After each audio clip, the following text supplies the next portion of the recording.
there everybody, it's Kendra here. Today I am sneaking a few minutes away from dealing with the mess behind me to show you a little bit of my stitching progress over the past few weeks.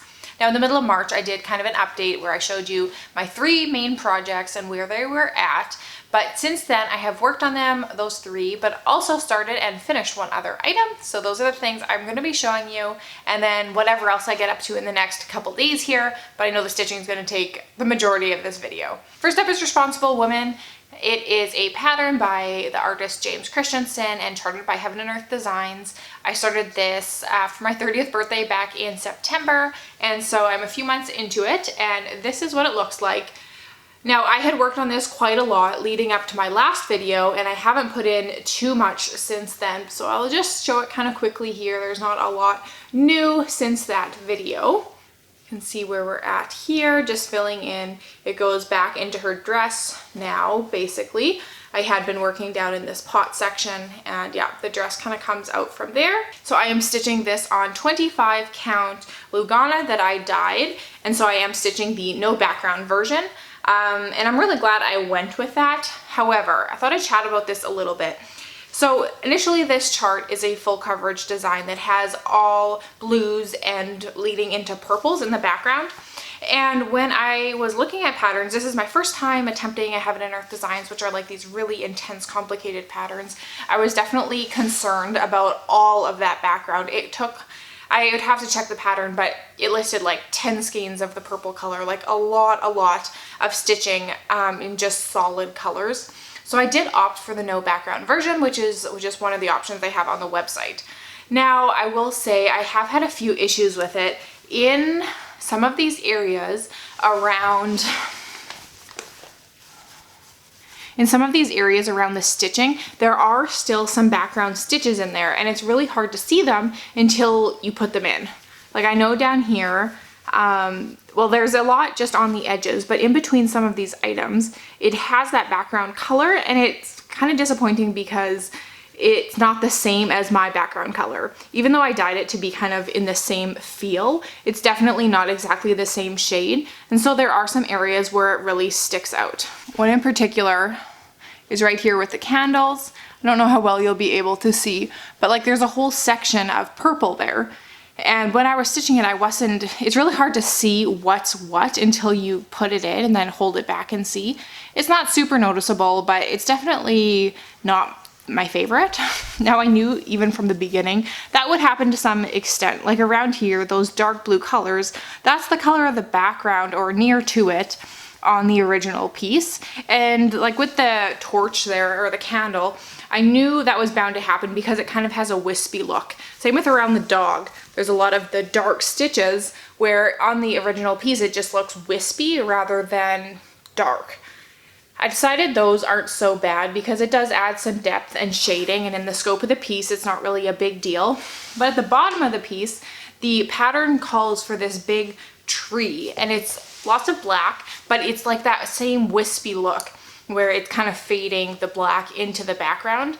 And when I started using Pattern Keeper, I spent a long time looking at those stitches, and there is so much purple in there, which is this bottom color. But on their design, that purple is like much more vibrant than this, which is just like a barely there lilac-y color. And so because of that, I think I have just decided for sure that I am not going to stitch the tree at the bottom. The girl is still going to be there, and I'm going to stitch down to her foot, but I'm not going to stitch the tree simply because I don't want to deal with all those off-colored purple stitches, and it's really hard to distinguish which are the tree ones and which is where it's that wispy fading color where it's going to look really weird on this fabric. So I hope that makes sense. I really debated about it. I've been thinking about it for a while, but just in the end, I don't want to regret putting in all those stitches when I know it's going to look kind of off because my fabric doesn't match. But I also don't want to just like give up on it and just to get done faster, which isn't the case, but that's what I've decided to do, and I think I will be happy with it in the end. It's not like jumping off the tree, to me, is the point of the piece. The girl and all of the things that she is holding as she kind of like leads the way is definitely the focus, so I still have all of that, but I thought I'd just let you know that's where the status on it is. So in Pattern Keeper, I went ahead and marked off all those stitches. So I'm definitely getting down there. I'm over halfway done for what I am stitching now. So after I was done working on Responsible Woman, I decided to work on Pinkie. I have it in this bag that my mom made, and it is a pattern that my grandma started stitching, and I restarted it, but using her pattern. She hadn't completed it. She hadn't done too much on it really. So I got going on it, and I am using 32 count linen, and this is where she's at for me. It's kind of wrinkly. I've had her put away for about a week now. So on this piece, the face, well, all the skin, the face and the arms are all 1/1. So that 1/1 on 32 count is kind of slow going to get the details in. I was missing quite a few colors, and I just picked up a few more. So I've started to add in, have the right colors to add in the eyes, and then all of this area between the face and the ribbons is all 1/1 stitching of the hair. So that's going to be kind of that next section to tackle.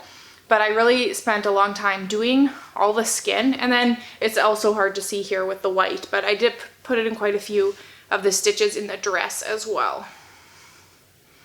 So that is where she's at right now. Maybe you can see in my bag here, these are all my new colors I needed to get that I didn't have, and it doesn't have a lot of each, but they're really important to getting the shading and everything right on her. So one thing to note, and probably the thing that has slowed me down the most on this pattern, is that the original pattern looks like this. It says on here it was copyright 1963, and it is this, first of all, huge piece that kind of unfolds. So the pattern's this size, and also what to me has been the most challenging is just that all of the stitches are handwritten in there. Like, it's a copy, but each symbol is hand drawn. And so it was really hard because sometimes, like, there's U's and there's V's, and they look really similar, and it can kind of change, and it's hard to tell which is which. So that's definitely kind of given me pause on working on this, because it really does take a lot of attention to figure out what each color is.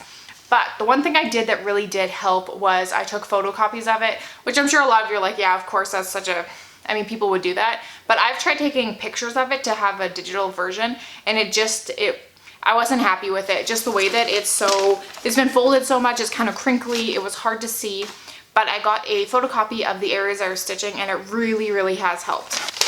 I started this piece at the end of December. I put in a few stitches and really haven't gone back to it much because this pattern has been a bit of a headache to work with, but I'm really happy with the amount I got done this month, and I look forward to picking it out again, and especially now that her face is there, that really is motivating to see it all kind of come together from there. Once the face and the hair is done, I don't think the rest of her body is going to take too much because it's, I mean, 2/2, it goes so much faster. My last current work in progress is the Potting Shed by Aimee Stewart. This is the one I have had out most recently and haven't put in a ton yet, but I did pick up a few new colors, and this is where it's at. But I just was kind of starting on this corner, and I was missing some really key colors. I don't have them all still. I just wrote down a list of them, and I was at Walmart, and they have a pretty limited selection of DMC, but I picked out a few of the ones I needed. And so I did get a few of those in, and I've got some more to do in this section too. It's so different stitching on the grid than it is on either of my other projects. I just love being able to switch between them because the way that you think about it is so different. And so transferring it onto the grid is just, I don't know, it's easier in some ways, but it's also so thickly covered. It has challenges in its own ways, but I'm really glad I started this. This is the mini version, also charted by Heaven and Earth Designs. And I really look forward to seeing more progress on this. And I think this is the one I am going to keep on stitching on from now until I'm ready to switch again. Okay, on to my last thing, the one that I started and finished since my March update. And first of all, I wasn't planning on doing this, but as I have mentioned in some of my previous vlog style videos, I had some kids come and stay here, and these other projects are all on really small counts. They take a lot of attention, and while they were here, it was very busy and loud, and there was just a lot going on, and I just felt like I didn't have the capacity to work on all these detailed things, but I still wanted a project to be able to pick up, you know, and put a few stitches in every night. So I opted to make Count Your Many Blessings by Lindy Stitches, and this is what it looks like. This is a pattern I have stitched before last summer, so I already had it, but when I had done mine before, I used like a really crazy brightly dyed background color, and then the stitching was really bright too. And so this one, I have this tea and coffee dyed fabric, and I used mostly the called for colors with a few substitutions for the colors I didn't have. This one is going to be a gift. I don't really need it stitched twice. And I think I'm going to finish it, or try to finish it, into a pillow. But that is what it's looking like. It was such a nice project for something like that. It's just, yeah, it was stitched 2 over 2 on 28 count, but I really enjoyed this. Putting in the outline and then filling it in was just kind of the perfect type of project for those couple weeks. So that is all the stitching that I have done lately. And while I have you here, I thought I would mention I've been asked before about how I stitch, and the way I stitch is different depending on the project. For the Heaven and Earth designs, I've been using my Q-snap like you saw for the potting shed, and I stitch two-handed. So I have my dominant hand underneath and my left hand on top. And so I find it a lot easier to have my right hand, my dominant hand, underneath, so it just has more control for where I am putting my needle. And I find that that's kind of the best way to be able to efficiently stitch, and I really enjoy that. I like that for floppier fabrics. So for my Pinkie, I was using a small hoop, but I've switched over to the Q-snap when I got back to it, and I enjoyed it a lot more. I don't even know what size this is, 12 by 12 maybe, or 11 by 11. And it rests in my arms right. I really enjoy using it. But for smaller projects, like this one I just finished, I like to stitch it in hand, and then I do like the sewing method. To me, the sewing method is a lot faster, and it's kind of the first way I learned how to stitch, and I do enjoy it. But for these really detailed projects, I prefer it in the Q-snap, pulled tight, where I can really clearly see where all my stitches are.